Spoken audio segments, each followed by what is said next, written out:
A ninja's tools can be his or her greatest asset. With tools that are grounded in history or shrouded in the supernatural, Tenchu Stealth Assassins gives you one of the most varied ninja toolkits in gaming. Today, I'll be listing everything there is to know about every item in the game, from their best use case to some real world history and even some in-game items you may never have seen before. So heat up your poisoned rice, strap yourself in with your grappling hook, and let's get right into it. Before starting any level in the game, you're presented with the item room, a nice pre-rendered background of the Azuma Ninja Clan's armory. You, as the player, must choose which items you will bring with you into the next level. You are limited to a choice of 4 item slots and a total of 15 units. When you first load up the game, much of the armory will not be populated. These are items that you will unlock later through reaching Grandmaster rank on any of the game's levels. And I'll be letting you know which items are unlocked on which level. The armory itself does not have an infinite supply of most items, however. Rather, each time you finish a level, depending on your performance, it's restocked with supplies for items you already have, and this total stock needs to last you the entire campaign. It is worth mentioning here that if you bring an item into a level, die, and then restart, the items you brought with you the first time will not be replenished, so it's wise to only bring with you what you need, rather than stockpiling and risking your supplies. Items can also be procured on site, as each level will have some items lying around the map. The first and perhaps single most important item you'll encounter in the game is the grappling hook. Brought with you by default on every single level, the grappling hook is used to scale tall buildings, traverse wide gaps, or just cover a lot of ground quickly. This item has unlimited use, as it would be mandatory for getting through most levels, but is also very useful for getting out of difficult situations quickly if you're surrounded by enemies. Throw it to the nearest rooftop to get away quickly and to lose your tail. I would guess that for most people, a very prevalent memory of Tenchu, its most defining gameplay loop perhaps, is patiently watching an enemy's patrol route from the rooftops, carefully planning your next stealth kill. This is only possible through careful use of the grappling hook. Mechanically, it's interesting to note that the grappling hook is at its most powerful here in Tenchu 1. You can latch onto almost anything you point your red cursor at and fly towards it like you're on a pulley system. If you latch onto the ledge of a building or any other structure, you will grab onto it and hang on. In later games, the grappling hook does receive a bit of a nerf and will refuse to be thrown at anything other than the edge of rooftops. Inspired by the real-life Kaginawa, or hook rope, a tool used in feudal Japan for scaling large walls, securing boats, and other uses. On starting the training mission, the in-game tutorial, you will begin equipped also with the Shuriken, a 4-pointed, star-shaped projectile weapon that can be thrown quickly with a single press of the item button or carefully aimed in first-person view. Useful during close quarters combat with regular enemies and bosses, it will break an enemy's guard or attack animation and inflict 15 HP of damage. Using the quick release throwing option, guards and bosses have very little chance of avoiding the damage. If you do try to aim at an enemy while they are alert, they will begin to strafe left and right so that you miss. Aiming the Shuriken in first-person mode will allow you to attack enemies from a distance without alerting them, so long as you remain unseen. You can kill an enemy guard with multiple hits from the shadows, or perhaps the best use case for this tool, you can one-shot patrolling dogs so long as they haven't seen you. Based entirely in real-world history, the Shuriken had been used for centuries as a concealed weapon by samurai or ninja. It comes in all shapes and sizes and utilised many different throwing techniques. The next tool on our list is probably the only one I would say should be a mandatory addition to every level, the healing potion. The world of Tenchu can be a hostile place, whether it's a gang of alerted guards, one of the fearsome bosses, or your own bad aim with a bomb, you're going to take some damage. The healing potion will instantly restore you to full health no matter how badly damaged you are. What appears to be a small flask of liquid, when you trigger the item, our ninjas will raise it up and drink the whole thing in one go, restoring themselves to full health. Be careful when using it in combat, however, as the animation takes a few seconds to complete, during which time you can still be hit and even drop the potion. In terms of real-world history, there was of course no magical instant cure in the Ninja Handbook. However, historical ninja texts do discuss practical survival skills, including medicines, first aid, pain relief, and remedies for illness. Should you find yourself in a pursuit from the guards, another item focusing mainly on letting the ninja free from a difficult situation would be the Caltrops. Sharp, metallic, spiky objects to be dropped on the surface behind you to slow down a pursuing enemy. Any guard unfortunate enough to walk on these will snag their foot and lose 3 HP while being locked into an animation of hopping around and holding their injuries, giving you plenty of time to run away. Take note of where you drop them however, as you can damage yourself on them and be subject to the same hopping animation, leaving yourself open to further damage. Again, Caltrops were genuinely used in feudal Japan to slow pursuing enemies or to bolster the defences of a fortification. Combat is unavoidable however, and if you find yourself surrounded by guards or facing down one of the game's bosses, perhaps the most useful offensive tool in the entire game would be the grenade. Thrown like any other item, they will explode on impact with a direct hit on an enemy, or land on the ground while the fuse burns out to cause an explosion a few seconds later. Causing a relatively huge 30 HP of damage, they are an extremely effective tool against bosses or crowds of enemies. Occasionally the grenade will not explode if it doesn't hit a target. These duds can be retrieved from the ground and thrown again. Most likely based on the gunpowder explosives employed throughout pre-modern Japan, there is reference in historical ninja texts to explosives being used to create distraction, cause confusion, or damage buildings. Another classic ninja use of explosives is the ever popular smoke bomb. This item is one of the more versatile tools in the game, as it can be used offensively, defensively, or as a means to buy some time. Any enemy hit with the smoke emanating from the bomb will become temporarily debilitated, unable to move, while they cough and clear their vision. Your options here are many. You can take a free hit to the enemy without any risk of them defending, you can take a few seconds to heal if you need to, or you can line up another item, perhaps a grenade to cause further damage, or you can simply escape in classic ninja fashion. Again, historical ninja texts refer to smoke and explosives being used to distract, disorient enemies, or during infiltration missions. A further use of explosives would be mines. Laid in place on the surface in front of you, anyone who walks onto the mine will suffer a massive 35 damage to their HP, including yourself, so tread carefully once laid. One of the more fun items to mess with the enemy AI, because you can observe them from afar, place the mine into their walking patrol, escape, and watch the chaos. Also highly useful against bosses who will relentlessly walk towards you. However, if used during active combat, be aware that the splash damage can also hit you if you are too close to the victim. Probably my personal favourite throughout the whole Tenchu franchise is the humble poison rice ball. When thrown into the vision of an enemy, they will begin to wander towards it and off their regular patrol path. This can be extremely useful for separating awkwardly placed groupings of guards or luring an enemy out of a building. Should the enemy consume the rice, they will suffer bouts of paralysis, though no HP damage will be done. While paralysed, you can easily swoop in and get a free stealth kill. Grandmaster ninjas, on the other hand, can kill a distracted enemy before they even reach the rice, allowing you to pick the rice back up and use it again on the next unsuspecting foe. You can make it through an entire level using one rice ball to lure every enemy to their death if used correctly. This item is my personal favourite because of how it takes the enemies out of their rigid patrol patterns. It makes the game feel more real, more like a sandbox. It reinforces the ninja power fantasy perhaps better than any other item in the game, and is even quite funny to watch the guards' reactions. It perfectly captures the game design philosophy of using all of your tools to your advantage and remaining unseen, like a ninja. Historical ninja manuals do note that natural toxins from plants and animals were used to taint food or water supplies, so again, the rice ball is rooted in real history.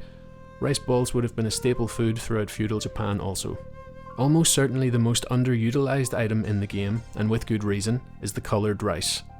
While on a first playthrough, some of Tenchu's maps could cause a first-time player to get lost. However, as the game also contains a map you can view at any moment with the select button, it should be fairly easy to track your path.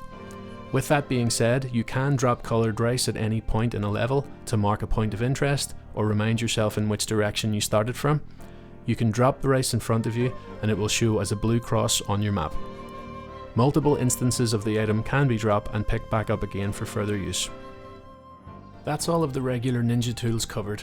The following items are unlocked via achieving Grandmaster rank in one of the game's corresponding levels.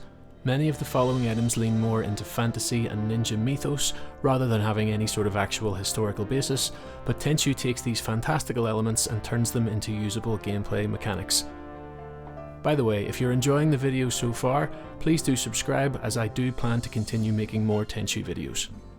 The first Grandmaster unlock tool is unlocked via the training mission, which you can play from the game's main menu rather than from the level select screen. The Super Shuriken fires 8 projectiles in a wide spray, useful for close encounters but cannot be aimed accurately to be thrown from a distance.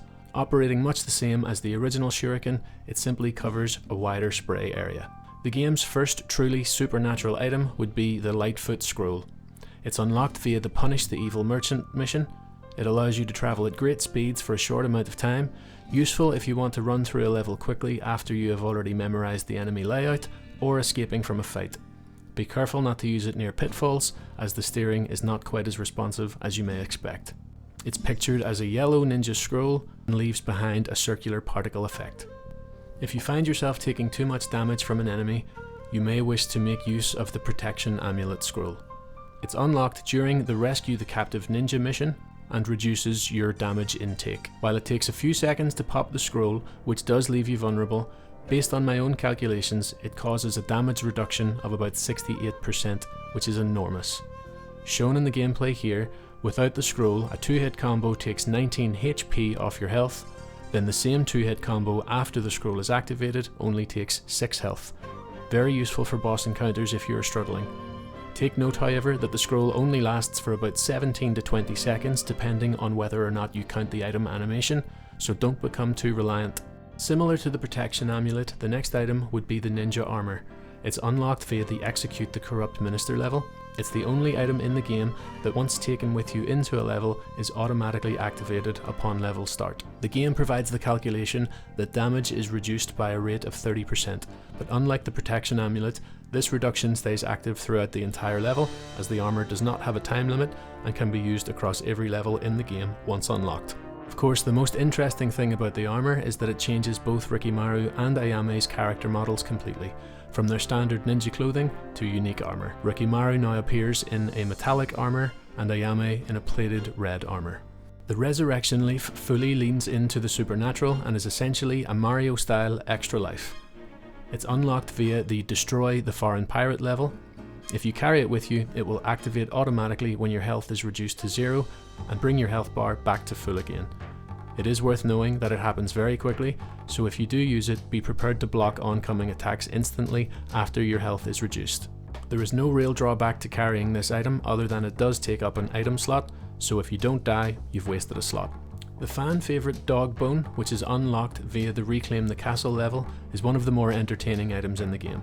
When thrown, the faithful Azuma Ninja Clan dog, Semimaru, will appear and fight alongside you. Unfortunately, he's not that effective in combat, doing relatively small damage and not being very accurate with his attacks. He does, however, cause a bit of a chaotic scene among guards or bosses, allowing you a chance to land a few hits or escape while they are distracted. Note that you can attack and damage Semimaru yourself, so swing carefully. Semimaru is never named in the game, however he does play a small role in Tenchu 2, so it's safe to assume that it's the same dog. Another combat effective item in the game would be the Fire Eater Scroll, which can be obtained on the Deliver the Secret Message level. It allows you to breathe a short spray of fire for multiple seconds, which will engulf an enemy. If you place it well, you can hit an enemy with the same use of the scroll multiple times, making it very useful against bosses. It can also be aimed during the fire animation, meaning you can spray it in a left and right motion and hit multiple guards at the same time. The animation takes about 2 seconds to complete, so use it when luring enemies towards you, and it can be very effective. The Sleeping Potion is unlocked via the Cross the Checkpoint mission. Thrown as a projectile with a somewhat magical appearance, it can be thrown at a guard or boss. If it hits a guard, they will instantly fall down to sleep, allowing you to sneak by or get a stealth kill. However, when using it on a boss, they will instantly wake up again, so it may only be used to get a free hit or buy some time. If you find you have already broken your stealth streak and you aren't going for a Grandmaster ranking, the Shadow Decoy may come in useful. Unlocked via the Infiltrate the Manji Cult mission, it is another sandbox style game item that is mostly just fun for messing with the guards on subsequent playthroughs of the game. Throwing the item will inflate a balloon that resembles a ninja and fools the guards into an alert phase, from which they will fight the balloon until it pops. Unfortunately, this alert phase does count against you and your score in the level, so the item is really only useful if already in combat and needing to distract the enemy with the balloon, which does work well. One of the more useful and interesting ninja tools in the game would be the Chameleon Spell. which is unlocked on the Cure the Princess level. When activated, your character will change to a character model that is already loaded in the game's memory. You will either look like an innocent villager in the level, or one of the guards. When in disguise, you can walk right up to the enemy without alerting them, which can allow you to get a stealth kill or walk right on by. The costume will last for a decent period of time, allowing you to sneak past awkwardly guarded areas, or you will switch back to your normal clothes upon activating a stealth kill. Bosses will not be fooled by the trick, however, so don't waste your items. It's worth noting that this item, of course, has its roots in some real-world history, as disguises have been used in espionage. The Decoy Whistle allows you to mimic animal noises in order to trick guards who are in caution status with the key meter to think you are part of the wildlife.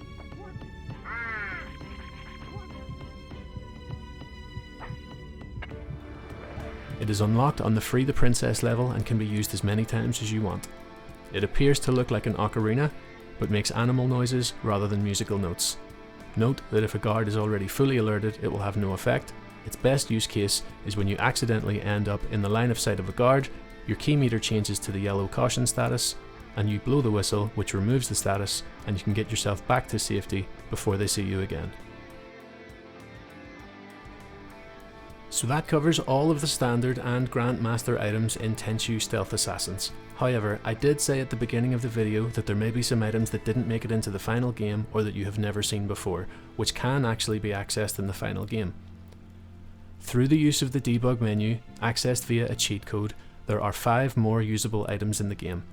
All of these items appear in your HUD as a small explosion logo, indicating they were never completed for full game use. First up in the debug menu is the item simply listed as gun. This item fires a bullet from you to wherever you are looking. There is no actual gun model placed in your hands, rather it just fires without any sort of animation. It can be fired very rapidly and will quickly kill any enemy if you simply mash the button. I assume that this item was placed in the debug menu for the developer's use so that they could test the use of the gun skill that some of the enemies have in the game, and was never intended for player use. Similar to the gun item, the arrow, or Yumi as it's called in the debug menu, can be equipped and fired rapidly. If you enter look mode with the L1 button, the arrow will always fire towards whatever your screen is centered on, making it an extremely useful long-range weapon. It fires in a realistic arc, so if you fire towards the sky, it will genuinely land somewhere further in that direction on the ground, rather than shoot off into space. This can lead to very comical situations where you rain a hail of arrows into an enemy and turn them into a porcupine. Once again, as it's active through a cheat code, there is no bow animation and can be exploited with rapid fire, likely used in-game by the developers to test the arrow mechanics of the archer guards. Next up, and displayed only as Kayan in the debug menu, this item allows you to slowly set yourself on fire and cause damage. There is no tactical advantage to this item whatsoever, so again I can only assume it was for developer use when they needed to test how damage was working on a character, or needed to test the health potion item and didn't want to run around looking for an enemy to get hit. Up next, we have easily the most overpowered item in the debug menu, the Lightning Bolt. This gives you access to exactly the same Lightning Bolt spell that final boss Lord Mayo uses during his final boss encounter. It fires a stream of lightning from your body and causes heavy damage to the enemy. Like the gun and arrow, it can be aimed via the L1 button. Essentially, this item turns on God mode, and you can tear through enemies and bosses like nothing, sending them flying and causing huge damage. It can, however, cause the game to slow down significantly if you're too trigger happy. And for our final debug item, we have perhaps the coolest item in the menu. This one is known simply as the World. Essentially, it is a teleportation spell where you can aim your cursor at anything on the screen, and when you release the button, your character will appear on that spot. It can be used in rapid succession to just continuously zip forward through a level, or can be aimed at awkward, hard to reach areas. It has a nice animation with particle effects, showing that it potentially had some kind of magical or supernatural explanation if it was ever intended for use in the game. However, it is again likely just a tester for developers when trying to test how Mayo's teleportation ability worked within the game. And so there you have it, every single ninja tool in Tenchu Stealth Assassins and a few more besides. As someone who tends to try to play as a purist more often than not, making this video and capturing the game footage of each item has reminded me how fun some of these items are and just how far ahead of its time Tenchu really was. Did you learn anything new? Let me know your favourite item in the comments, And don't forget to like, share, hype and subscribe for more videos like this one in the future. If you did enjoy this video, you may like this video covering every boss in Tenchu, or this video where I cover the Mighty Lord Mayo's battle theme in a heavy metal style. Thanks again, and I'll see you in the next one.